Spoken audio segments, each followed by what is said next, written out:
Myself, I'm R.BHUSHAN. Welcome to ASG IAS Current Affairs. Fast, furious, and accurate. This is the editorial of today, the Hindu, Monday, September 23rd, 2019.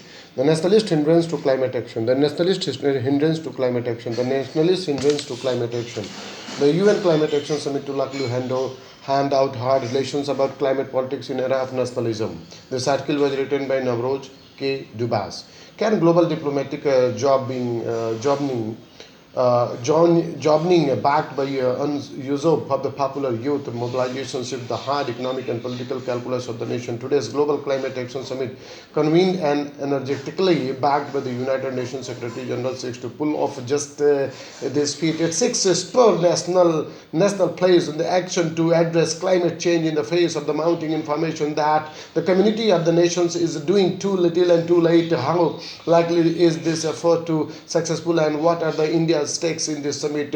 Visible signs and science. Visible signs and science. The summit occurs and amid steadily about drum roll of scientific alarm. The scientific advisory group to the summit, of which I am a member, reports that the 5 years since 2015 is said to be the warmest of any equivalent recorded period. Sea level rise is accelerating, and the oceans have become 26% more acidic since the dawn of the industrial era. Recent weather events bring into the focus of the likely implementations of the warming world. This summer saw Delhi-like temperatures across southern Europe. Hurricane Dorian rendered large parts of the Maas unbelievable and witnessed simultaneous raging fires in the Amazon, Central Africa, and even Siberia. Scientists are increasingly able to link these individuals' event with the climate change. The heat wave in the France and Germany was made 8 to 10 times more likely to climate change.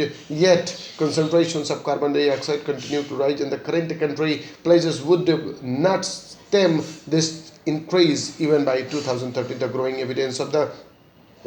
evidence of climate change scientifically and experimentally has spurred an unwilling of social action, notably among the youth, while more noticeable in the global north. Young people are also mobilizing in India and other countries in the global south, with the New York Times reporting that organizers estimate 4 billion youth thrown out in the protest on Friday against the inactions on climate change around the world. A political disconnect if science, experience, and public alarm are increasingly on the side of the action. Unfortunately, national politics in the country after country is trending in the wrong direction. A turn toward nationalism is a multiple countries has created a short-term look out our own mentality that is the inimical to the global collective actions needed to be to address climate change. Thus, in the United Nations, President Donald Trump not only refuses to enhance actions, he has actively rolled back measures in the electricity sector and actions to limit the methane emission in the name of the competitiveness. In Brazil, President Jair Bolsonaro has made it clear that he sees environmental protections are limiting Brazilian business, and the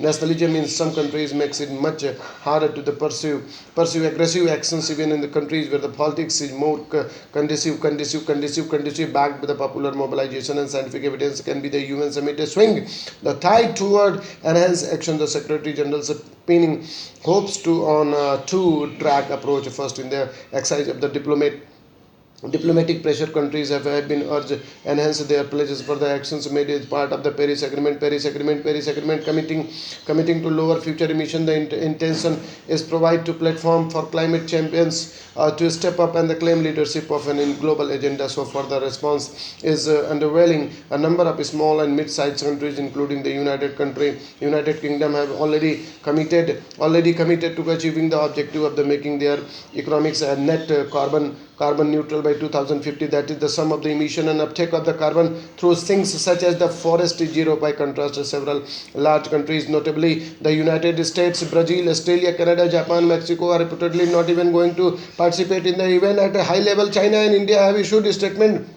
hinting that hinting that they are doing quite enough, and India has highly highlighted the need for the enhanced finance if it is to do more. While there may be a last minute, surprisingly, the UN summit does not look like shifting any entrenched positions. Those willing to act are known, and those unwilling are unmoved. Susan, International Susan, even packed by the science and popular mobilization seems to unlikely to be shifted entrenched in national politics. The second track operates less in the realm of the diplomacy and the seek instead of the induce changes in the real economics around a set of actions portfolio. This include by the example for the accelerating in energy transmission toward the low carbon energy, making cities more climate friendly and more resilient to climate disruptions, and starting the process of the turning energy intensive sectors such as the steel and cement more carbon friendly. Notably, domestic objectives are central to the conversation, promoting solar energy for the energy security region, making cities more reliable and making industries more efficient. The Therefore, competitive these initiatives serve as a local point for the broader conversation, including coalitions of the business and the researchers. If the UN summit is to result in enhanced action, this may well be the more fruitful track path for India. What does this canvas of the global climate politics mean for India? First, that the prospect of the effective global actions required to address climate change are so weak. In extremely bad news for India. We are deeply vulnerable country to climate impacts. If would behoove India not to be a status quo player in this context, but to argue for enhanced global collective action. Second, India has a potential to show the pathway to accelerating actions on climate change even while pursuing its development interests. A notable example is its energy efficiency track record, which helps limit greenhouse gas even while serving the nation's energy. However, there are inconsistency in India's story as a climate champion. India is a justifiably recognized for the promoting renewable energy, yet also muddies the waters of the sending mixed signals of the future coal use. The choice of the Houston, the U.S. oil capital for Indian Prime Minister, recent public event risk signaling that India sees its energy independence as tied to enhance the fossil fuel. While some increase in the fossil fuel is inevitable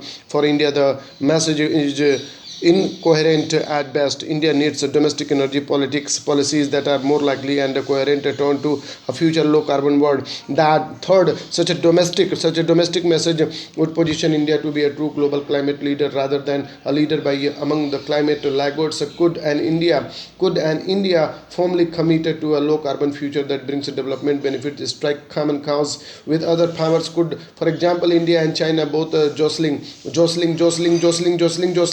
for influence in the African nations, but also both losers from the climate impact, jointly help ensure the Africa's development is powered by the renewable energy rather than fossil fuel, and based on the energy efficient future. Such an agenda could bring together economic, environmental, and political gains. The UN summit is likely to teach us hard lessons about the climate politics is in an nationalism. The pathway to enhance action is unlikely to override entrenched national politics powered by international Susan. In this state, the aim should be make accelerated climate action confluent with the enlightenment notions of the national interest by focusing on key actions in the rapidly changing areas such as energy and urbanization. Such a pathway holds enticing prospect for India, but it requires that India can build a diplomatic approach on a firm domestic foundation that takes seriously climate change as a factor in its future development pathway. Thank you so much to watch my program. Wish you all the best. Please share, subscribe, and like.